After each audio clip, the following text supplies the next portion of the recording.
ನಗರದ ಜೆಡಿಎಸ್ ಕಚೇರಿಯಲ್ಲಿ ಮಕರ ಸಂಕ್ರಾಂತಿಯನ್ನು ಎತ್ತುಗಳಿಗೆ ಪೂಜೆ ಸಲ್ಲಿಸುವ ಮೂಲಕ ಸಡಗರ ಸಂಭ್ರಮದಿಂದ ಆಚರಿಸಲಾಯಿತು.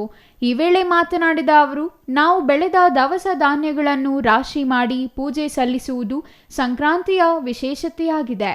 ಮುಂದಿನ ದಿನಗಳಲ್ಲಿ ಉತ್ತಮ ಬೆಳೆಯನ್ನು ಬೆಳೆಯಬೇಕೆಂದು ಪ್ರಾರ್ಥಿಸುವ ಕೆಲಸವನ್ನು ಹಬ್ಬದ ಸಮಯದಲ್ಲಿ ಮಾಡಲಾಗುತ್ತದೆ. ದೊಡ್ಡಬಳ್ಳಾಪುರದ ಎಲ್ಲರಿಗೂ ಆರೋಗ್ಯ ಆಯುಷ್ಯ ದೇವರು ಕರುಣಿಸಲಿ ಎಂದು ಪ್ರಾರ್ಥಿಸುತ್ತೇನೆ ಎಂದರು. ಕುಮಾರಸ್ವಾಮಿ ಅವರು ಮುಖ್ಯಮಂತ್ರಿಯಾದ ಸಂದರ್ಭದಲ್ಲಿ ರಾಜ್ಯದಲ್ಲಿ 25,000 ಕೋಟಿಯ ರೈತರ ಸಾಲ ಮನ್ನಾ ಮಾಡಿದ್ದರು. ರಾಷ್ಟ್ರಮಟ್ಟದಲ್ಲಿ ಮಣ್ಣಿನ ಮಗ ಎಂದು ದೇವೇಗೌಡರು ಹೆಸರು ಪಡೆದಿದ್ದಾರೆ. ಪಂಜಾಬ್ ರಾಜ್ಯದಲ್ಲಿ ದೇವೇಗೌಡರ ಕೃಷಿ ಕಾಳಜಿಯನ್ನು ಕಂಡು ಭತ್ತದ ತಳಿಗೊಂದು ದೇವೇಗೌಡರ ಹೆಸರು ಇಟ್ಟಿದ್ದಾರೆ.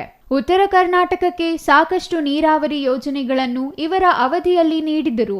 ಇದರಿಂದ ಸಾವಿರಾರು ಎಕರೆಯಷ್ಟು ಬೆಳೆ ಬೆಳೆಯಲು ಅನುಕೂಲವಾಗಿದೆ. ಅವರ ಕೊಡುಗೆಯನ್ನು ನೆನಪಿಸಬೇಕು. ನಮ್ಮ ಪಕ್ಷ ಚಿಕ್ಕದಾದರೂ ಕೂಡ ರೈತರ ಮಗನಾದ ದೇವೇಗೌಡರು ಈ ದೇಶದ ಪ್ರಧಾನಿಯಾಗಿ ತಮ್ಮ ಅಲ್ಪ ಅವಧಿ ಆಡಳಿತದಲ್ಲೂ ಕೂಡ ಸಾಕಷ್ಟು ಕೊಡುಗೆಯನ್ನು ನೀಡಿದ್ದರು ಎಂದರು. ಇವತ್ತಿನ ದಿನ ಸಂಕ್ರಾಂತಿ ಹಬ್ಬ.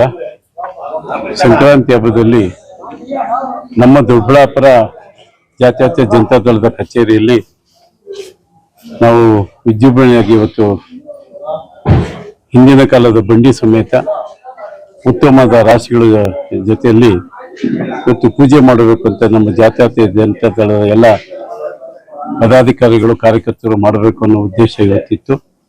ಅದೇ ರೀತಿ ಇವತ್ತು ನಾವು ಪೂಜೆ ಮಾಡಿದ್ದೀವಿ. ದೇವೇಗೌಡರು ಪ್ರಧಾನಿಯಾಗಿ ಮುಖ್ಯಮಂತ್ರಿಯಾಗಿ ಅಲ್ಪಾವಧಿ, ಅದೇ ರೀತಿ ಕುಮಾರಣ್ಣವರು ಅಷ್ಟೇ ಮುಖ್ಯಮಂತ್ರಿಯಾಗಿ ಅಲ್ಪ ದಿನಗಳೇ. ಆದ್ರೆ ಅವ್ರಿಗೆ ಅಷ್ಟು ದಿವಸಗಳಲ್ಲಿ ಅವ್ರು ಮಾಡಿರುವಂತ ಕೆಲಸಗಳು ನೋಡಿದ್ರೆ ಇವತ್ತು ಈ ಬಿಜೆಪಿ ಕಾಂಗ್ರೆಸ್ ಆಗ್ಲಿ ಇನ್ನು ಈಗ ನಡೆದಿರುವಂತ ಸರ್ಕಾರಗಳು ಯಾವ ಮಾಡಕ್ ಆಗಿರ್ಲಿಲ್ಲ. 5 ವರ್ಷ ಆದ್ರೂ ಏನು ಮಾಡಕ್ ಆಗಿಲ್ಲ. ಇವತ್ತು ಇವಾಗ ಸಿದ್ದರಾಮಯ್ಯವ್ರು 5 ವರ್ಷ ಅವರು ರೀಚ್ ಆಗಕ್ ನೋಡ್ತಾ ಇರೋದು ಜನಕ್ಕೆ ಸೇವೆ ಮಾಡೋದ್ರಲ್ಲಿ ಅವ್ರು ಸೋತಿದ್ದಾರೆ ಇವತ್ತು. ಇನ್ನು ಕುಮಾರಸ್ವಾಮಿ ಅವರು ಮುಖ್ಯಮಂತ್ರಿಯಾದ ಸಂದರ್ಭದಲ್ಲಿನ ಅಭಿವೃದ್ಧಿ ಕೆಲಸಗಳು ಹಾಗೂ ದೇವೇಗೌಡ ಅವರು ಪ್ರಧಾನಿಯಾದ ಸಂದರ್ಭದಲ್ಲಿನ ಅನೇಕ ಅಭಿವೃದ್ಧಿ ಕಾರ್ಯಗಳ ಮಾಹಿತಿಯನ್ನು ಒಳಗೊಂಡ ಪುಸ್ತಕವನ್ನು ಮಾಡಿ ಶಾಲಾ ವಿದ್ಯಾರ್ಥಿಗಳಿಗೆ ಅದನ್ನು ನೀಡುವ ಕೆಲಸ ಮಾಡುತ್ತೇವೆ. ಪಕ್ಷವನ್ನು ಬೆಳೆಸಲು ಎಲ್ಲರೂ ಒತ್ತು ನೀಡಬೇಕಿದೆ. ಎಲ್ಲರೂ ಸೇರಿ ಮುಂದಿನ ದಿನಗಳಲ್ಲಿ ಕುಮಾರಸ್ವಾಮಿ ಅವರನ್ನು ಮುಖ್ಯಮಂತ್ರಿ ಮಾಡುವ ನಿಟ್ಟಿನಲ್ಲಿ ಕೆಲಸ ಮಾಡಲಾಗಬೇಕಿದೆ ಎಂದರು.